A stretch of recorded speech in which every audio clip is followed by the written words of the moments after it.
Line, line, everywhere a line. Sometimes commuting home is so bad, you may want to sing a protest song. I don't know why there is no more service. Here at King George Station in Surrey, Indercore takes the 321 bus, one of the most complained about routes in all of Metro Vancouver and the most complained about in Surrey. I'm not surprised.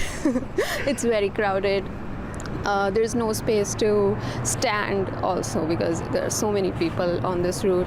In Vancouver, ironworker Genevieve Capilano is proud to be building the latest, most state-of-the-art piece of transit infrastructure in Metro Vancouver, the Broadway subway.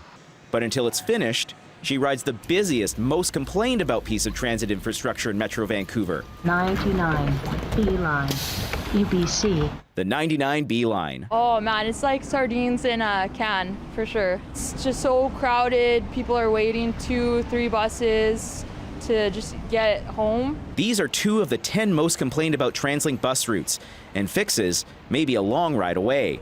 Now, TransLink sent CBC News data on its 10 most complained about bus routes for 11 months of the year, and through a Freedom of Information request, we got the actual words of customers' complaints. Yet another bus with sorry bus full. Why is it that even on a Sunday morning, I can't rely on TransLink to get me to work on time? I try and leave earlier, and it's still late, or it just doesn't come, or is full. It's obvious more buses are needed. It's ridiculous how bad it is. Now, it's worth noting that complaints are actually down about 6.5% from last year, but some of the busiest routes are causing real frustration.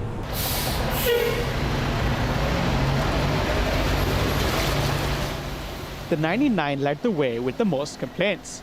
But if we look at complaints per million trips, it's actually the 23. A tiny bus in the West End. Other routes in the 10 most complained about include the R4, the 25, and the 49, as well as the 319, the 335, and the 321. What do riders complain about the most? Driver issues about half the time, along with overcrowding and not getting on board. I waved at the bus driver twice, which he saw me do, so that he would stop at the stop and pick me up. He looked at me and drove right past me, not picking me up. The bus just drove past and it was a couple of people waiting. This is not the first time it has happened, and I'm very unhappy as a customer. Some bus drivers in Surrey need to be more considerate. TransLink says they're investing heavily in customer experience and communication, and complaints about drivers are investigated and act upon if warranted. We had over 400 million boardings last year, so that's 1 complaint per 16,000 boardings. But overcrowding is harder to fix. Bigger buses where we can and increase service as much as we can, but we're really bumping up against the limitations of our system with our current funding. TransLink and its Mayor's Council want a massive service expansion, including a doubling of buses.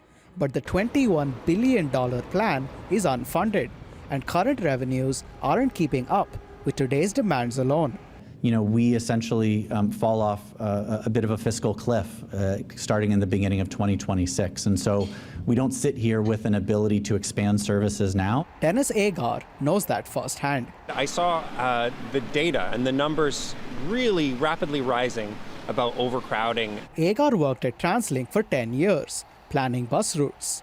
But he said he became increasingly frustrated with the authorities' inability to keep up with demand. And I really started to notice the numbers creep up in terms of overcrowding and pass-ups and delay. He quit in October to found a non-profit advocating for passengers. Thought I could achieve more on the outside. And he's worried that a lack of funding has TransLink moving buses from one busy region to another. Taking buses from places like Vancouver, where the ridership is coming back more slowly, and shifting them to Surrey. But they've already cut service in Vancouver as much as they can. They've cut it to the bone. TransLink says that's a grim reality amid its funding crunch, and it has raised the need for transit dollars many times in 2023. While Victoria and Ottawa both highlight the billions they've already spent on transit, they aren't yet offering many specifics for new commitments. The BC government says it's working to find sustainable revenue for TransLink, including for its expansion priorities. Meanwhile, the federal government is promising permanent transit funding for longer-term plans, expansion, and projects, but those dollars aren't rolling out until 2026. And until that money arrives and service expands, passengers could be in for more bumpy rides. For CBC News, I'm Liam Britton. And I'm Akshay Kulkarni.